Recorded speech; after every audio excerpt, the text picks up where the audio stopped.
up, guys? Dr. Vic here, and excited to have you on another episode on the Mindful Chiropractors. We're going to dive deep into how to make your practice recession proof. That's right.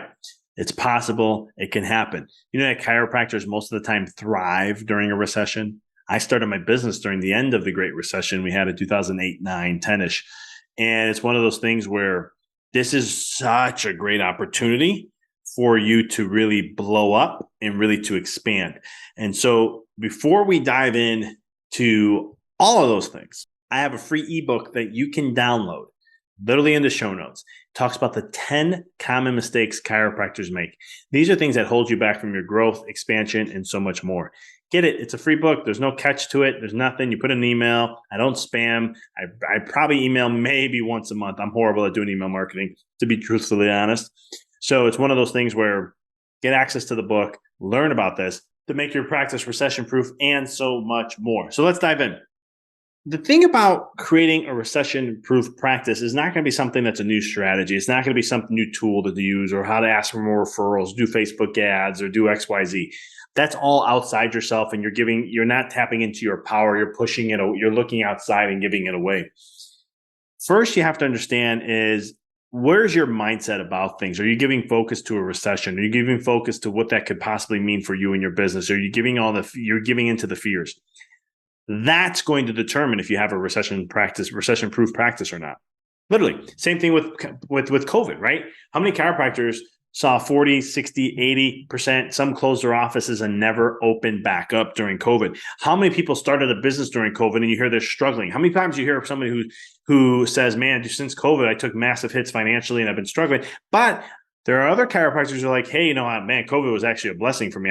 My practice blew up like crazy. Why do we see a difference in one versus the other?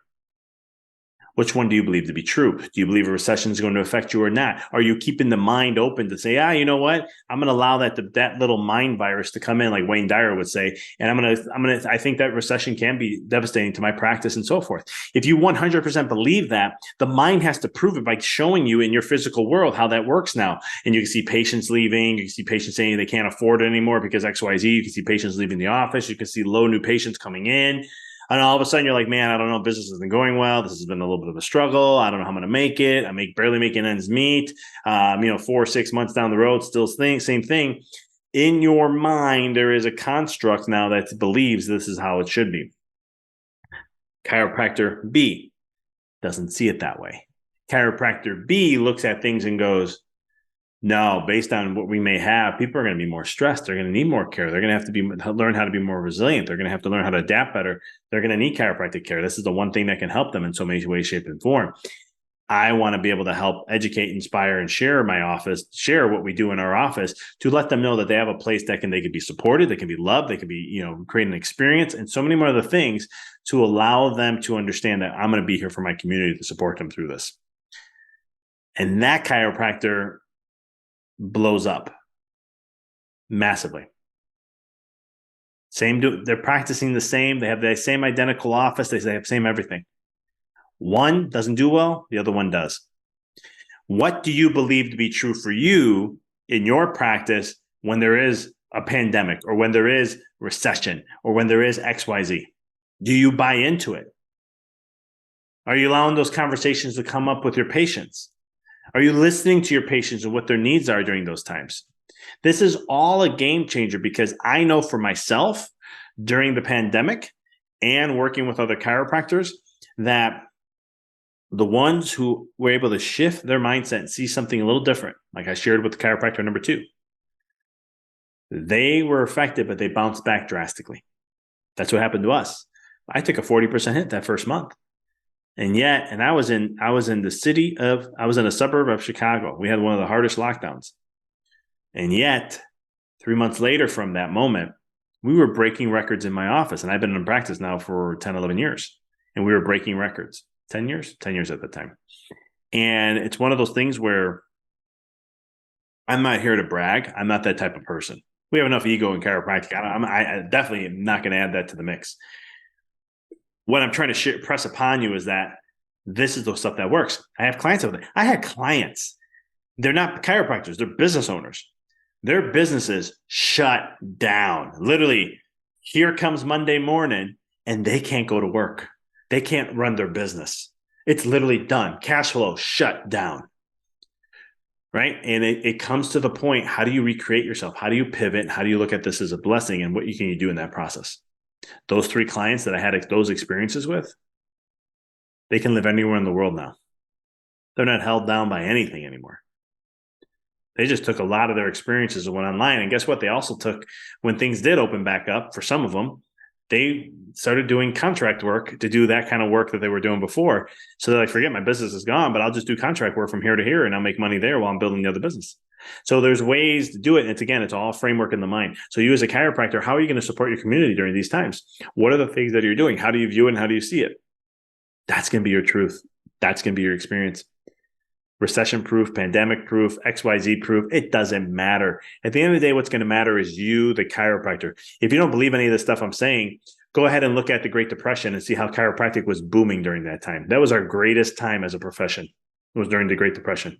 Mass amount of numbers, mass amount of chiropractors serving and helping the population and so much more. Don't believe me? Just go look at the history of it. That was the Great Depression, and chiropractic thrived. We thrived during these times. And I think most business owners thrive during these times. I think most millionaires come through recessions and they break out. And this is where they start to really massively create growth. Sometimes I think that's why recessions exist, is just to create more growth for those who stay centered and focused and create their path. But that's a whole nother discussion. So the key thing I'm challenging you as a chiropractor is, how are you supporting your community? How do you see these things? Do you view this as something bad? Do you view it as good? Or you just say, it doesn't matter. I'm not going to let that influence me. I'm not going to let the matrix of humanity influence me, the chiropractor, in my life. Or you're going to. Because here's the thing. You either believe what I'm sharing right now or you don't. And the reason why you may not is because you don't believe this to be true. And so your mind says, yeah, I don't care what this guy's saying. Recession means this. I've seen this. And here's your mind pointing out to you all the things to show that that's not true. This is how beliefs work. Beliefs start, and the mind has to prove to say this is real and exists. It's going to show you through seeing outside in the world, and it's also going to show you in your life that that's true. It's going to play twofold on you. And it's going to attract the things in your life to do that. So you can believe the recession is going to do that. And guess what? You're going to. You can believe that a pandemic messed with you and it's going to continue to be that way because it's post-pandemic. And you're going to have that. You can believe, because I'm not from a town that I practice in, that it's going to be that way. I had these beliefs in some of them.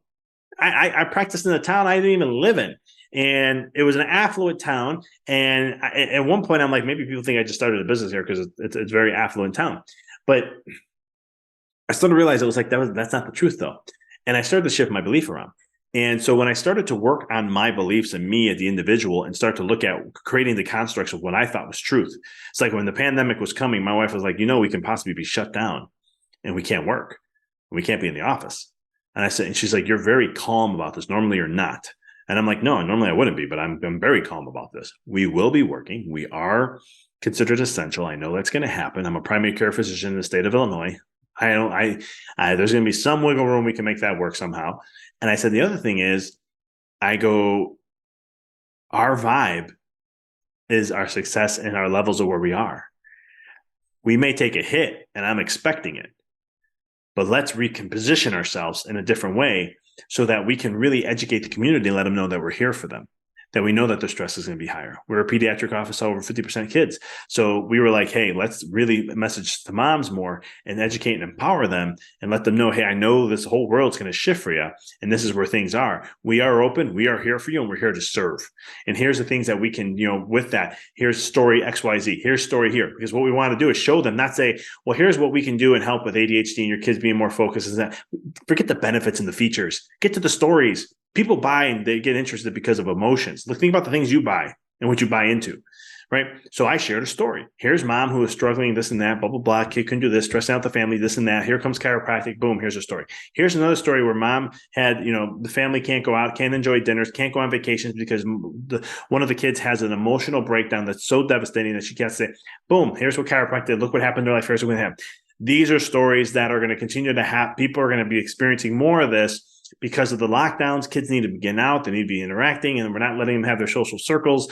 This is going to lead to this, this, and this. Here's what we can do in chiropractic. Here is my experiences in my office. No one can say no to me. No one can say that's not scientific. That's not this. I don't care what you say. Here's testimonies from people in my office who've had experiences similar to what is going to be showing up. I'm giving you a little secret on how you can create marketing to help you empower your patients so that you can have them come in, because recessions are going to be, are people worrying about money? Absolutely. Is their health going to decline just because of the worry of the money? Absolutely. Is that going to create more subluxation patterns and make the body harder to adapt and express its true essence of what it is, the intelligence to express itself and all that fun jazz? Absolutely. So go out, empower, and come from that place. When you do that, that's going to be a game changer for your practice going forth. Yeah, it may not happen in 3 months. It may not happen in 6 months. It may, but it may not either. Don't get so hooked on the time. Instead, just focus on that. And it's a game changer. I didn't expect my practice to break records 3 months later. I had no intention. I remember when we took the hit, I said, okay, this is how low we're going. I'm like, okay, 40%. I haven't been here in a few years. This is crazy what our patient volume is. But I told my wife, I'm like, let's just keep focused. Let's just keep doing what we're doing. And let's just keep moving forward. The next month we got back to zero, and I was like, we were 20% there, 20% down now from originally where we were pre-pandemic lockdowns. And I said, okay, we're 20%. We're getting there. We're turning this around. June comes, we get to zero. I was like, all right, we're back to zero. This is great. And we started having more new patients coming in, and so all of a sudden I'm like, we may break a record. And I'll never forget, it was a Thursday night, end of the week. And my wife, she always had this way when we broke any record, whatever that was, most patients in an afternoon, most new patients in a week. She always wanted a reason to go out and get a bite to eat or I would have a mocktail, but we'll go out and have something. And so all of a sudden we broke patient visit week, and we broke a record. And I looked and I go, let's go. We're doing it. And so we went to a restaurant that was open, and we went to go have and enjoy a little dinner, a little celebratory dinner. And we continue to do that because we kept keeping at that level and keep moving forward all throughout the pandemic. But it comes from mindset first. And I can't tell you how important that is. A lot of my work working with chiropractors is really coming from the mind. So many times we think we need new things, but really we just need to shift our mindset. You have everything within you already. It's not like you're telling patients they need a new spine, or they need new discs, or they need new that. You're going and adjusting them, and you're working with what they have to show up as the best version that they possibly can. And the same thing is what I do with chiropractors and helping that level to break free of that stress, of that worry, and to help speed up the process. So one of the things I do is I coach chiropractors. I'm a chiropractor. I'm also a business coach. I've worked with 22 different professions in 4 different countries. I teach a principle, something called the Billionaire Success Formula. And it's a simple process to help you elevate your life and your practice. If you want to learn how to master this and really excel post-pandemic, potential recession, and really to get that mind right, break through your limiting beliefs, the things that really do hold you back from your success, and so much more, let's have a chat. Callwithdrvic.com. It's that simple. Go to the website, you fill out a survey. After you fill that out, it'll send you to my Calendly link, and you go ahead and pick out a time that works for you and your schedule and mine to connect, and let's just have a conversation. It's a free call. Nothing to lose. There's no strings attached to it. It's not like because you jump on the call, you absolutely have to sign up for coaching. So it's one of those ways I get to know about you and see if we're a great fit. So check that out if you're interested. I want to appreciate you again, as always, for tuning in. And understand that it's all in the mind first. What do you believe to be true? Because whatever you believe, your mind's going to have to support that. Believe that you are not going to be affected by recession. Even if it does show up, you're going to thrive no matter what. I appreciate it always for listening. My name is Dr. Vic. I look forward to talking to you next week.